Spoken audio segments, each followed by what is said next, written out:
Barkanmu kamar yadda na gaya yau wanda ya saba kawo muku wannan shiri da newspaper review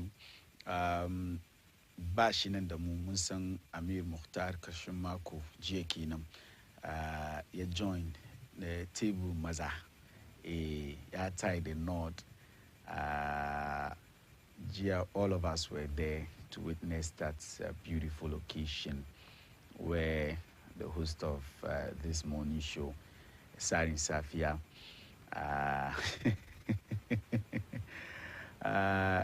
It was a beautiful spectacle yesterday.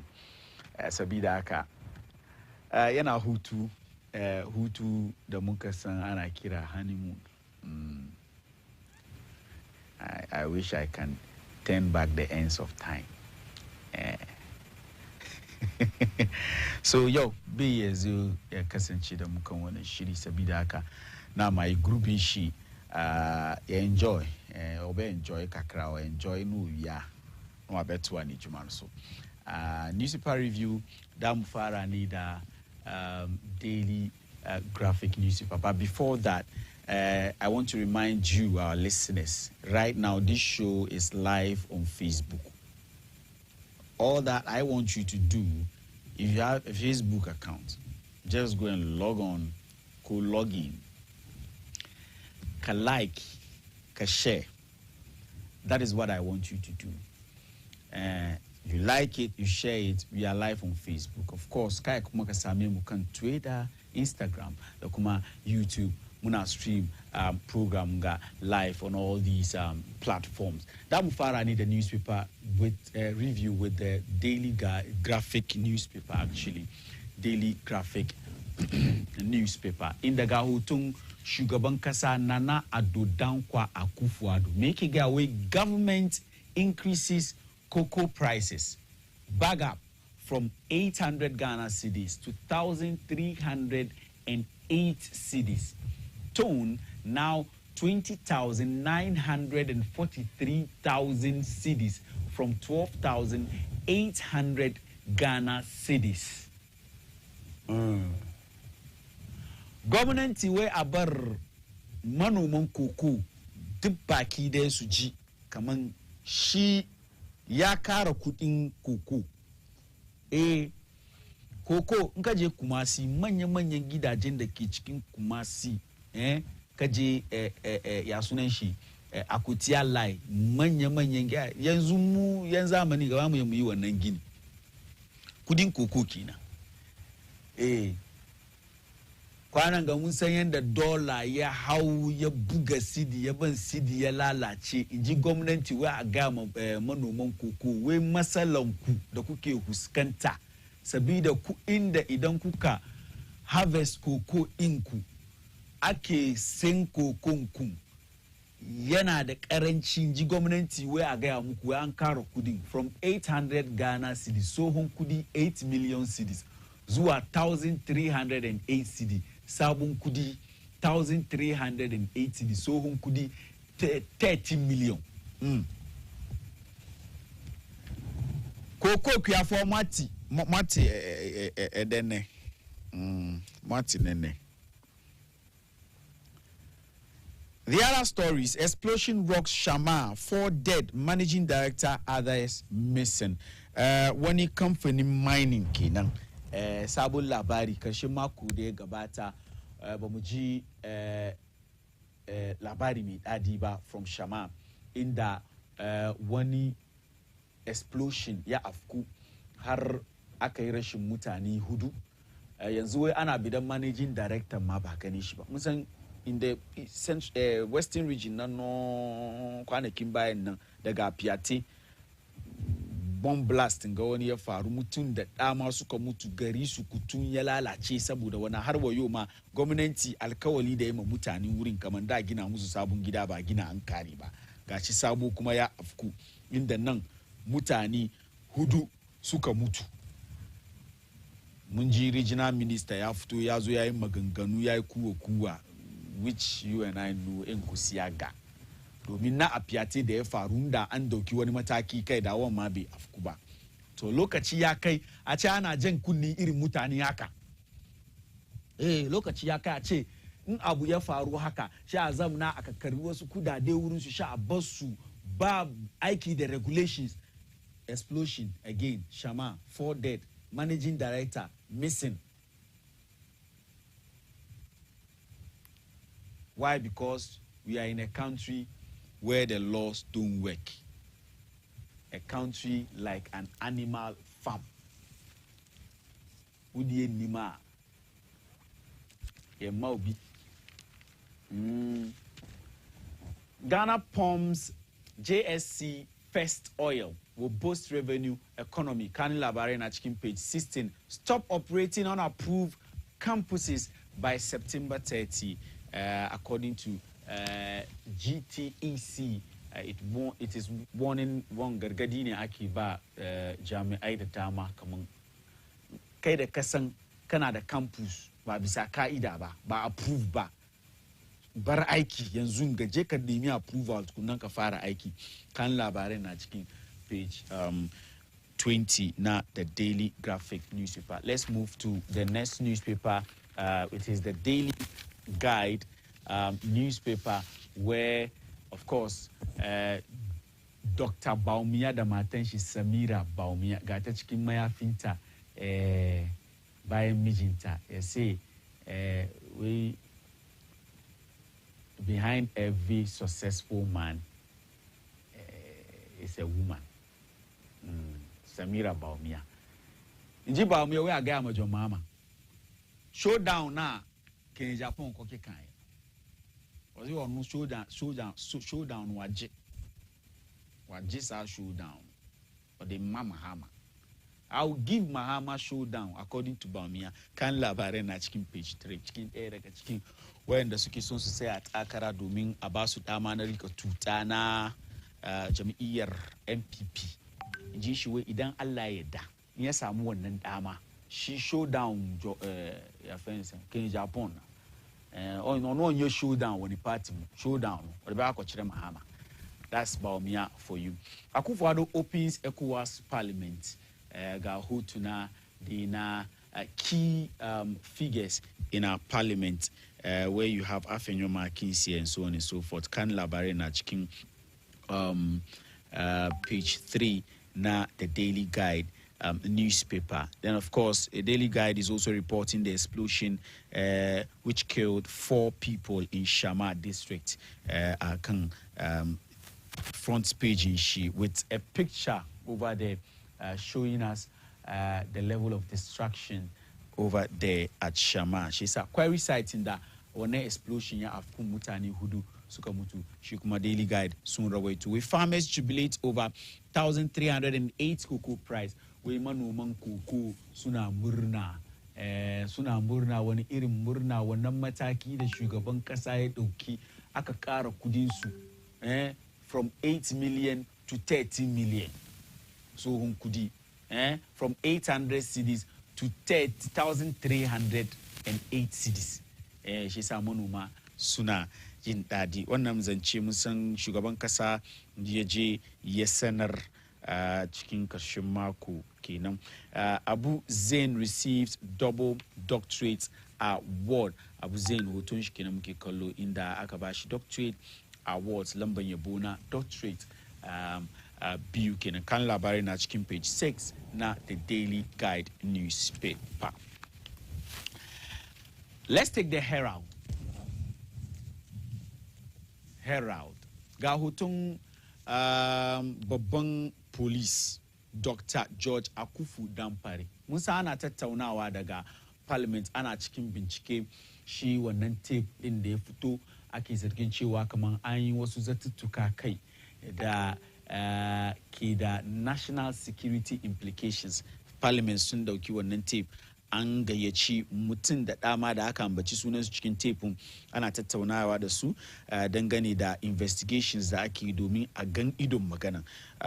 Idan Allah ya yarda, labarai na nuna cewa kaman shi babban polisi mai suna Dr. Akufu Dampare gobe in Allah ya yarda shi kuma zai kasance a parliament a tattauna a bubbuga bakin shi a gano wani irin magana shi kuma dai zo yayi dangane da wannan tape din da ya fito da aka ambaci sunan shi mun san last week a lot of videos too came out inda aka ambaci sunan shi da wasu ababa da suka afku tsakanin shi da bugiri na abu da sauransu shin aka ce idan Allah ya da gobe shi kuma zai kasance gaban wannan committee parliament a tattauna da shi dangane da bincike da ake yi a kan wannan tape. With more headaches for tema-based frozen foods importers. Tukunan ga hoton mabiyin bayan shugaban kasa Bawumia inda labarin wai Bawumia bears teeth at NDC's Zongo vote, but wai Bawumia wai ya bude hakorin shi yana son ya tattauna kuri'a da NDC jami'iyyar NDC ke samu daga Zango wai ya ba Mahama showdown. To asalin maganin nan kenan wai Bawumia bears teeth wai ya yanzu aka shi dai zo kuri'a da 'yan Zango ke ba NDC shi Bawumia idan Allah ya yarda suka ba shi dama ya zo ya jagoranci jam'iyyar siyasa na NPP zai zo ya kwashi wannan vote duka ne ba NDC. Bawumia kenan da maganin da yayin nan ya ce the main story on the front page, of course, we pregnant woman and 11 other Nigerians missing from Ghana's police custody. Asalin Hotunshi George Akufu Dampare. But the biggest story today, I don't think any of the newspapers have captured, is the fact that the IGP will be in Parliament today regarding the leaked tape. I think that story is it's not on any of the newspapers. But then I'm informing my viewers. Come on, inshallah, IGP will be in Parliament, of course. But the story here, for which reason we have the picture of the IGP here, is about the missing pregnant women and 11 other Nigerians from Ghana's police custody. It's a worrying story, though. Well, the story goes on to say diplomatic row expected soon. Shin me wata me ciki da mutum ɗaya goma sha ɗaya sun bace kuma mutanen kasar Najeriya ne da ba san inda suka bi ba. Sabida haka ma mai yiwa wani tashin hankali zai tashi tsakanin Najeriya da Ghana domin in Najeriya suka tambaye mu mutanen kasar mu mace mai ciki ɗaya da mutanen kasar mu goma sha ɗaya sun bace cikin police custody cikin sarka na Ghana ina suke Ghana ba mu samu wani martani mun ba su ba zai tada tashin hankali tsakanin Ghana da Nigeria. Stories nan kenan da ke kan the Herald newspaper. Let's look at the Daily Post newspaper. In the today it is all about the cocoa farmers and of course kudin su da aka kara da gwamnati ya ce ya kara shin Daily Post kuma ta rawaito wannan story kan front page inta inda ta ce the Akufo-Addo Bawumia government has cheated poor Ghanaian farmers again, according to the NDC kenan. Wannan zance ya fito ne daga Agon National Communication Officer su Sami Jemfi. Daily Post newspaper has the story and that is the angle da su suka doki wannan story. Akufo-Addo wai ya kara kuɗin me? Wai ya kara kuɗin koko. Well, as a matter of fact, Akufo-Addo, the Bawumia government, these days, any story that has the name of Akufo-Addo, has the name of Bawumia, Ghana politics. The Akufo-Addo government, the Akufo-Addo Bawumia government, has cheated poor Ghanaian farmers again, according to Sami Jemfikina. Kan labari na cikin page 6, the page 7, na the Ghanaian Post newspaper. Ga hotun Sami Jemfi, ga hotunan watun manoman koko. Kasan newspaper ga hoton shi IGP George Akufu Dampare, where Jubilee House plot to oust Dampare as IGP revealed. We watun Jubilee House mazaunin shugaban kasa. Wato an ce Jubilee House mamanan shi ne shugaban kasan da kanshi da masu aiki wurin manya-manyan gwamnati. Wai waɗannan zatuttuka ji batun IGP yayi kaza wai duka dabara ne don a fidda IGP.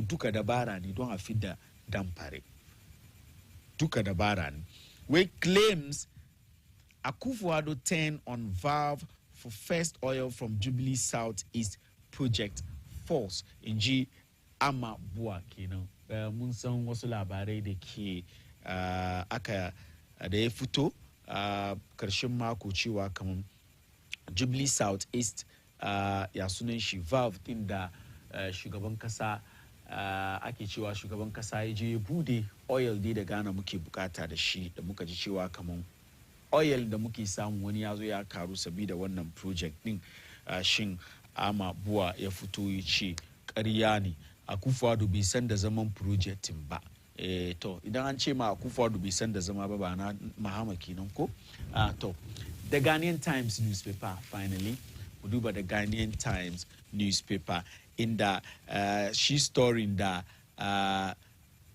ama buwa ya ce Akufo-Addo bai san da zaman ba ga story kan Ghanaian Times newspaper inda shugaban kasa ga valve nan muna kallon shi valve nan ka duba girman valve nan yafi shugaban kasa da kanshi girma shugaban kasa na sai jikin valve yana faman bude valve with President Akufo-Addo holding the wheel to officially commission the field. So FPSO Kwame Nkrumah unveiled Ghana's oil flow hits 100,000 BP per day by end of year. Kan labari na cikin page 12 na Daily not Ghanaian Times. Sa shugaban kasa kenan inda je na bude wannan valve FPSO Kwame Nkrumah kenan inda zai mika wato oil mu da muke samu mai da muke samu zuwa 100,000 barrels kenan per day 100,000 barrels per day wato wannan is a good story because mun san amfanin oil har wa yau da Ghana ba mu sha amfani shi ba 100,000 ga an taba ce muna mun taba hit but then ba mu san abin da ya afku ya bar oil da muke samu per day ya je kasa ba amma wannan sabuwar FPSO Kwame Nkrumah da jiya shugabar kasa ya je bude nashi valve wai ya bar oil mu da muke samu ya kai 100,000 barrels per day inda idan Allah ya yarda bai karshen wannan shekara za tabbatar da hakan kan labarin kamar yadda yana cikin page 12 na the Ghanaian Times newspaper. Where government increases cocoa price by 63.5% a bag goes for 1,308 Ghana cedis. Ghanaian Times too is talking about the cocoa price increase and the details of this story is on page 11. We PAC commends German South MCE for completing abandoned projects. Kan labarai na cikin page 4 na the Ghanaian Times newspaper. Tukunan police reverse interdiction of 3 top officers. Last week muka ji cewa kan police sun kawo wani statement. In the statement na aka interdict 3 police officers dangane da shi wannan tape da ke parliament ke bincike ciki amma police sun fito suna suka ce sun yi amma sun reverse nasu decision wato sun sake bakin su akan wannan wato decision din da suka doki kan 3 police officers dangane da leak tape nan. Well, the biggest story today on the various newspapers is the cocoa price increase da muka sani. Mun san Ghana idan yazo cikin tarihin wannan kasa muhimmancin cocoa da amfani da kasa ke samu a cikin cocoa kuma duka yana kan kokarin manoman nan abinda suke yi da kokarin da suke yi shi ke bar kowane shekara gwamnati ke iya exam na ya kirga ainihin cocoa haka zan samu har ma gwamnati ma kan wannan ya saya ya je doki ya je karbi loan wato rance ya zo ya wato taimaka ma tattalin arziki na kasa.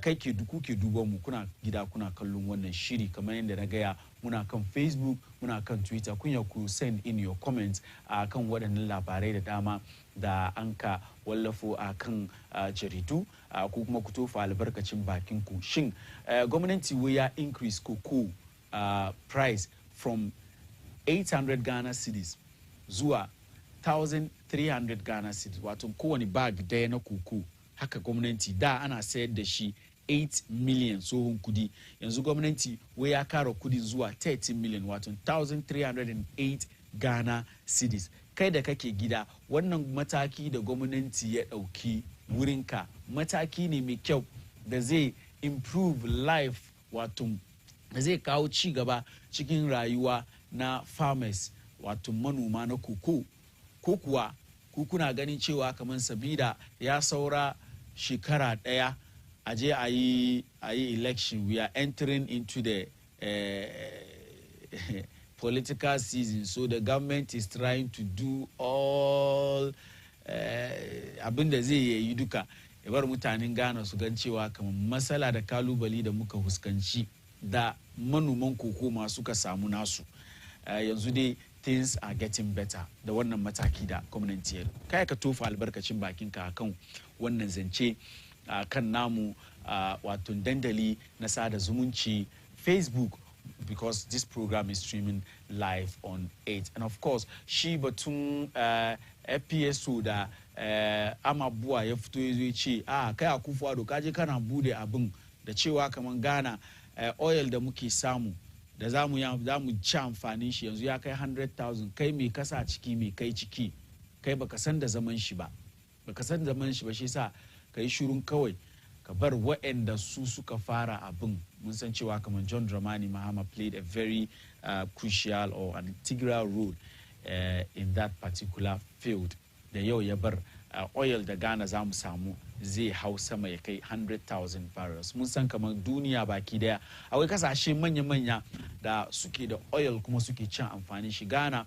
tun da mu muka discover oil aka fara wato jan man in commercial quantity in 2010 muka fara amfani da shi. Tun wannan lokaci wani irin amfani muka samu a cikin namu mai da muke samu har wa yau muna nan muna fuskantar kalubali da dama, domin oil da muka samu mutum da dama sun ce anya da ake bi ana kashe kudin oil babin anya da ya kamata. Then of course this story from the Shama inda wato wannan blast din ya afku hadda mutane hudu da suka yi rashin rayukansu. Tun daga yaushe da mu zabna muna yin wannan fira, it's like ba mu koyi lessons from abin da ya faru daga Piate inda gari sukutun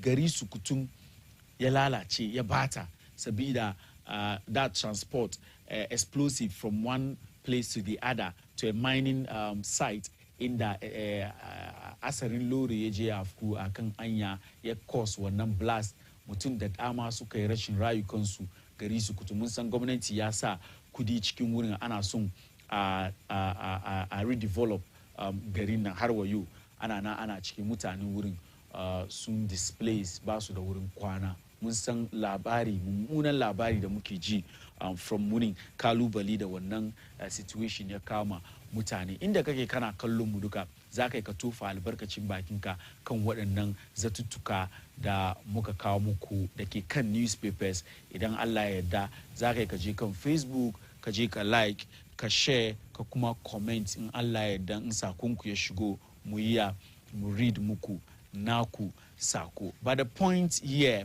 is the Bawumia story kaman zai ba John Dramani Mahama showdown in our Zongos. So kai da kake duba mu gida, shin kaga ka duba Bawumia da yanda Bawumia ya conduct kanshi in Ghana's politics so far. Bawumia don ya zama musulmi kuma dan zango, idan NPP suka ba shi dama ya zo ya jagoranci wannan jam'iyyar NPP zai iya ya ba John Mahama showdown.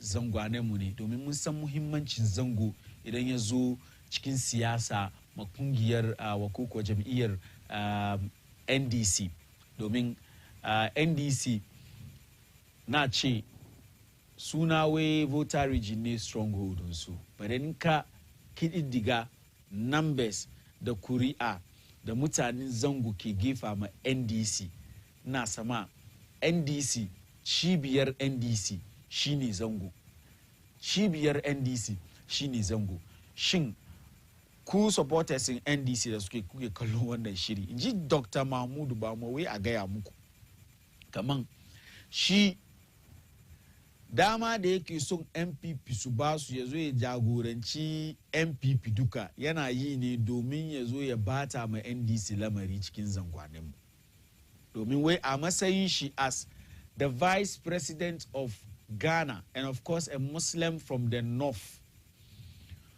wai da ya zo no abu daya ne NDC ba su yi siyasa da shi kuma wai da NDC kowane lokaci yana cikin bakinsu suna tattaunawa kamar jam'iyyar MPP ba su kaunan mutanen zango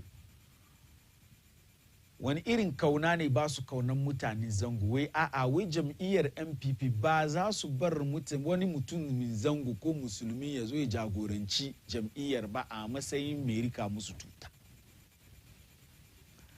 wai in ji ba mu wai to gashi first round da aka je special delegate conference da aka je ya nuna cewa kamar an mashi koyon baya to wai haka din elections da za a yi a November 4 wai haka ma zai kasance wanda zai tabbatar kuma ya karfafa shi mataki da jam'iyyar MPP suka doki na bude ma kowa dama ko na ba kowa dama ba da wai kai dan kabilan kaza bane ko kuwa mai shi musulmi ne ko mai shi krista ba wai dai kai kana kokari za su bude maka dama to ji ba mu wai to gashi nan yanzu everything is showing that shi ba mu November 4th MPP za su daga shi su bar ya zama the first northerner the first Muslim da zai rika tuta na wani jam'iyyar siyasa either NPP or NDC in Ghana ya zo ya nemi dama a gefa mai kuriya shi ya ce shi sa mutanen zango za su duba shi musulman Ghana za su duba shi as the first Muslim da ya rika wannan tuta a ce ba vote mai wai sabida haka John Mahama get ready I'm coming to give you a showdown kuna kallon mu mutanen zango so far wannan gwamnati suna cikin India 7th year actually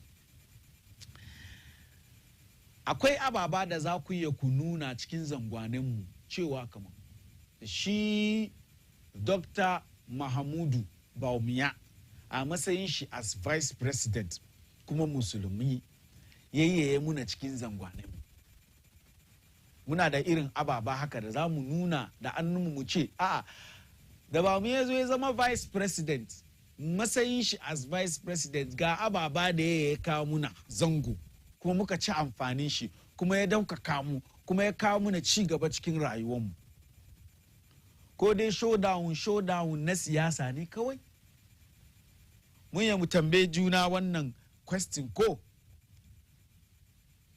masu kallon mu kana kallon wannan shiri shi ka ji kan Facebook ka turo naka sako kana turowa kuma kana like kamar yadda na gaya yau na mai gurbin Amir Mukhtar ne shi ya saba kawo muku wannan shiri shi da Umar Faruk Amir dai kamar yadda na gaya he's joined the table of men over the weekend wanda ke kallon wannan shiri duka ya sani haka din Umar Faruk yau bai kasance da mu a nan ba a kan wannan shiri na newspaper review. So today it is all about our own insights, my own insight in these stories where Bawumia is saying that about John Dramani Mahama showdown. We are looking at when it impacts Bawumia Kauma Zango matsayin shi as the vice president of Ghana. Kai da kake gida ka kasance ɗan zango ka kasance musulmi. Akwai wani abu da zaka mika ka ce mun san an kawo da ya zo an kafa the Zongo ministry. The Zongo ministry actually was not part of NPP's campaign promises. They came to power, they realized that there should be an affirmative action. That is how I'll put it. Shin, wani irin affirmative action, wani mataki da za a dauki, mataki da ya bambanta da dukkanin matakai da za a doki, ya so a ga zango na da kalubali, zango muna da matsala. Idan ka zo Ghana, kana son ka danganta wani unguwa da rashin ci gaba, shi ka ce zango. Mun saura baya nisa can, kowa ya ci gabanmu. Saboda haka kamata ne gwamnati da dama a doki wani mataki. Da NPP suka zo power, mun ga sun dauki wannan mataki inda suka fara da Zongo ministry, inda Honorable Boniface, he was the first minister in that particular ministry. Then of course Mustafa Hamid, as we take over, we've seen some level of development, especially in the sports sector.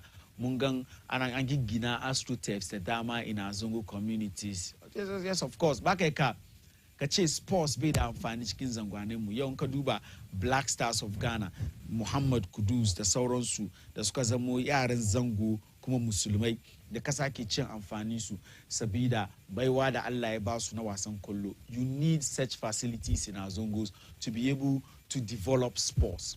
But then it doesn't end there.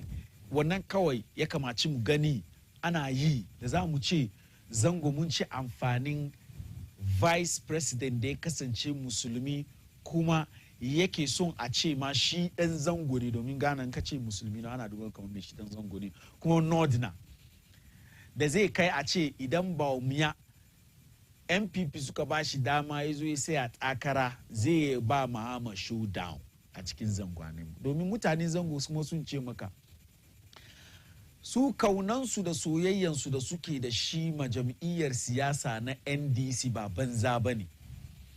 Wai domin NDC su suka ɗaukaka musulmi Ghana.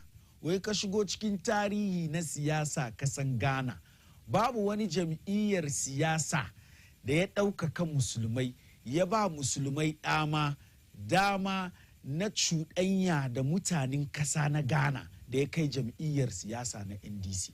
Sabida haka yan zango ke da cikakken ƙauna ma jam'iyyar siyasa NDC. Mu ce Zongo is the stronghold of NDC a nan kasan Ghana. NDC ba su ba mulki, NDC ba su ba iko a cikin siyasa nan kasan Ghana, shede tare da zango.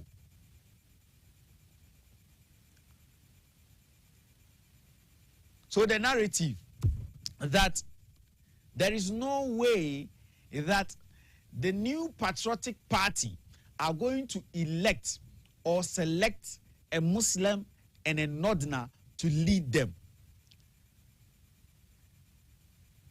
That narrative now, idan MPP suka ba Bawumia chance, yazo ya zama flag bearers, is it going to play any role in changing the voting pattern in Zango?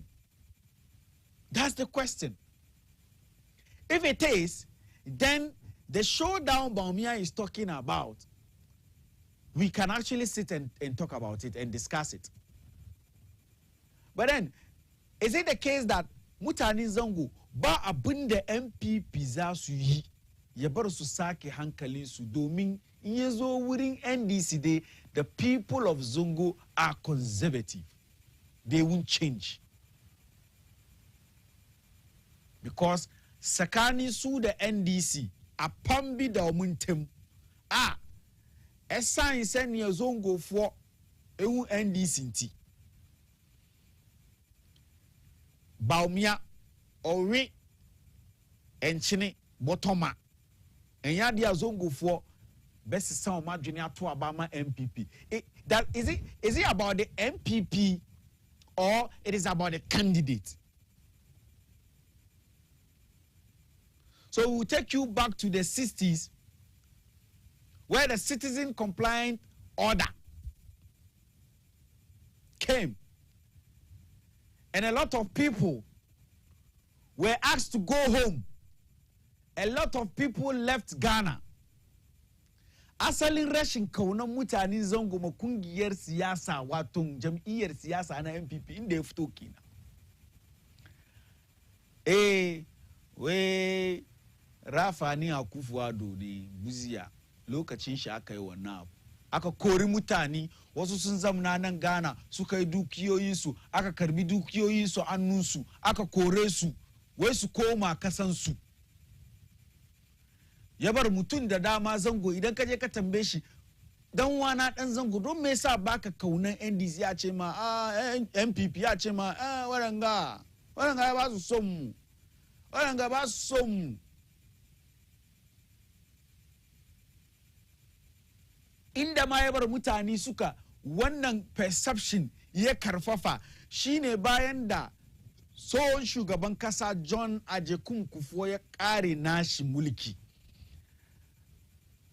Ana neman azabi wanda zai rika tuta na jam'iyyar siyasa MPP. Aliyu Muhammad wanda ya kasance mataimakin shi shekara 8 ya je ya saya aka kibashi dama. Aka kibashi dama, shin mutum da dama suka ce ba mu gaya muku ba, mun ce muku wadanga ba su kaunan mu. Ba su kaunan mu. Inda suna kaunan mu kamar yanda NDC suka yi ma John Mahama bayan mutuwan Atta Mills, suka tura John Mahama, aka ban John Mahama ya zo ya zama huska na jam'iyyar siyasa na NDC. Da haka NPP ya kamaci su yi ma Aliyu Muhammad. NPP wai ediye ben. Yan yadiye no eye democracy o. Yan yadiye no eye democracy. Wo piano akogina, ugina na yeto aba no ma wa enu anu no. Yanto ama wa, yanto ama. Ki bi enu e wo ho. Me na meye sremuni na mo esanse ma besum ATS ntimu debi. An ba da anya abude dama kai kuma ka je ka saya, in ka samu baka samu ba shehu da Aliyu Muhammad Aliyu Muhammad John Mahama ma yazo ya fito yazo ya ce ba miya wako just Supreme Court atutu kon you and I are not there, everything Baumia will lead. All the space saving situations, it is Baumia. Kowane lokaci da gefa ma NDC MPP dusi ana neman wanda dai doki kan shi karbi, sha ce Baumia je ka karbi, she je karbi. And then the other side will be throwing, she na karba, inji John Mahama wai, kai ba miya, kaga abin da kake yin ga, kana karba kana ba mutanen ga, wannan party ne da wannan wani kabila ne, in ba wurin ka fito ba, kai ba miya ba ka dama. Haka John Mahama ya gaya. Wai ba ka dama. Domin me ana danganta jam'iyyar MPP da jam'iyyar siyasa da bai kaunan mutanen zango, jam'iyyar siyasa da shi na wani dan kabila ɗaya ne sun ce maka akan party. So is the victory of Baumia in the special delegate conference changing this narrative, changing this perception? Is it enough for Baumia to say that he's going to give Mahama a showdown in the Zongo community that has over the years historically voted for only one party? The Zongo people vote like the people of Volta region for NDC. MPP 44, NDC 440. That is the gap. That is the gap. To the extent that a constituency in the stronghold of the New Patriotic Party, no less a city than Kumasi. Kumasi is the heart of the NPP. Then you have a Aswansi constituency situated in the middle of Kumasi. As a matter of fact, Aswansi constituency shares boundary with Menchia. It shares boundary. It shares boundary with Subing, Oforikrom. These are the constituencies that make up the NPP, the strength of the NPP in the Ashanti region. And yet the NPP has never won that constituency because Aswansi constituency is the single constituency in Ghana that every corner of that constituency is a Zongo. It started from Asukwa East. Asukwa East, Boafubone won Asukwa East. By that time, there were other areas in the constituency. That was what Akaraba, Akaishi, Aswansi, Yazama, Abu, Sawaba, Nima, Moshizongo, Moshizongo Nataka. Abu, Sawaba, Nima, Abu number 1, number 2 extension, Dogomba Lai, Yoruba Lai, Moshizongo, Nima, MPP, no-go area. No matter what they do. Alidu came, tried. No. Even in 2016, in that the wind of change was blowing, constituencies that the MPP had never won before, they won. In 2016, MPP still failed to win Aswansi constituency. So if you want to look at the impact of Bawumia in Zongo, in the Kamachika Doki, Yazamama, the case study is the Aswansi constituency.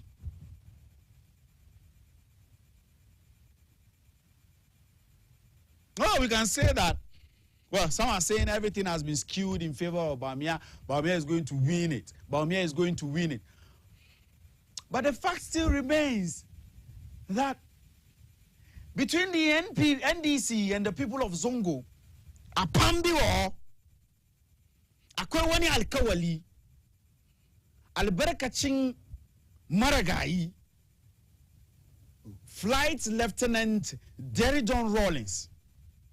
There are a lot of people in Zongo community who feel that even holiday that akabamu Muslim muna chinsalla da shi mba don NDC ba rabe zuwa.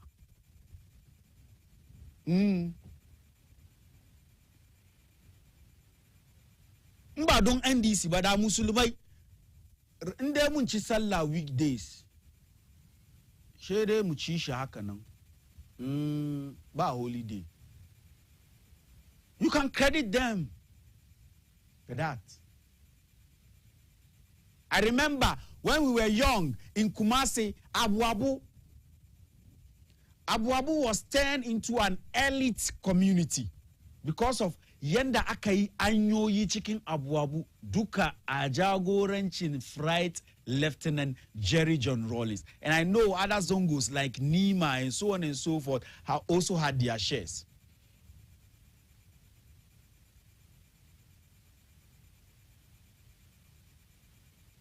But that's for me. Magana na duka ne mutanen Zango mu mayar hankali kan ci gaban Zango rather than wan mutumin Zango ne wan musulmi ne shi sa a vote mai a'a yanzu dai duk jama'a da Bawumiyan duka mutanen Zango ne ko duka musulmai ne jama'a ba musulmai ne amen. So that is about Bawumia story. Muka ce mun shiga ciki mun shiga har mu sauraba mu fita. Amma yanda magana yake kenan.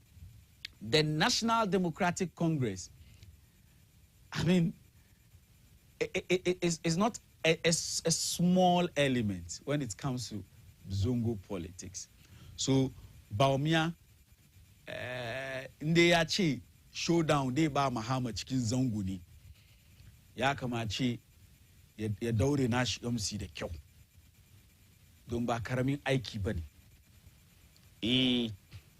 domin insha Allah cikin zangwanen mu sabida ababa da NDC suka yi kwanakin baya na yanzu dai mun san su ba su komi amma wai wai kakan wani na yaya abu abin tattaba kunni shi ma tattaba kunni su zo su ci amfanin shi sai san ka doki NDC duk soyayya da kauna da mutanen zango suke da shi ma NDC yau suna da shi ne domin wasu ababa da Flight Lieutenant Jerry John Rawlings yayi wasu kwanakin baya. So that is why for some of us we think that yanda NDC suke ɗaukaka Rawlings ma ba su ɗaukaka shi yanda ya kamace su ɗaukaka shi domin I'm telling you this for a fact, without Zongo the NDC is nothing. And I'll say this again, without Zongo the NDC is nothing. So that is the reason why the NDC has to be worried about Bawumia and these things he's saying that he's going to give them a showdown in the Zongo communities.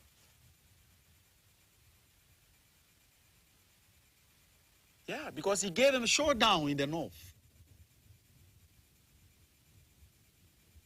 In the last election, in the northern region, Arab vote to none between MPP and NDC. And Mungang vote to NPP and they appreciate, especially in the original northern region. So if Bawumia is saying that he's going to give the NDC showdown, he's going to give John Dramani Mahama a showdown. What John Dramani Mahama and the NDC must be worried and concerned about the mu NDC yo me muka yema mutane zango. MPP nde mun san yan zango mu ba mu so su. And the records are there to show ba muna magana yanda muka yi. In fact, maganganun da na yin gama should let you know that MPP NDC yan zango ba mu so su. In this Madina constituency da muke, strong goals in NDC, in the NDC ke samu numbers su zango ne.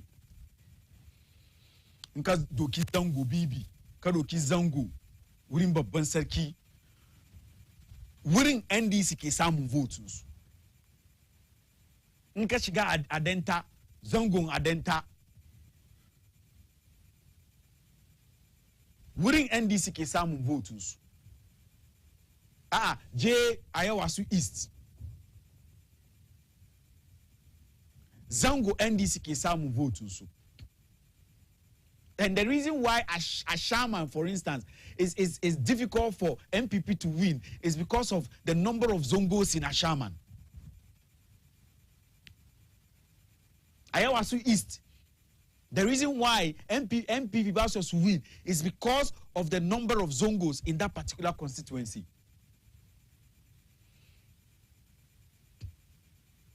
Kaje Okaikwe North, abin da ya bada Okaikwe North ya juya ya je wurin NDC is because of the sheer size of Zongo in that particular, in the numbers. Niwe Dibiasi, I can mention a lot of them. So Zongo is very important for the NDC.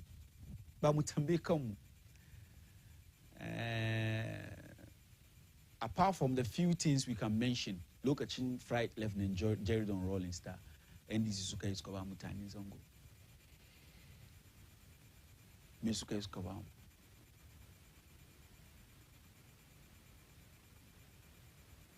Bawumia, shin maganan da yake gawa magana ne da ya kamace NDC su ji tsoro.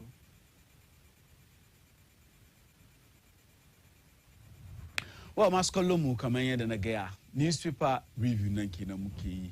This is an extended version kamar yadda na gaya muku. Yau wanda ya kamace zamna akan wannan shiri shine Amir Mukhtar. An buga karfi 9. An buga karfi 9 daidai. Insha Allah, Khadija Kubura Kailani. Mutane zango sha ta kara tututu, Khadijatu Kuburatu Kailani. Za ta zo ta gabatar muku da shiri na wato trends. Insha Allah. Bayan haka Bash kuma ya zo ya ci gaba da kawo muku shirin. Sunana Malam Farid, kasance da mu a kan Bayyana TV.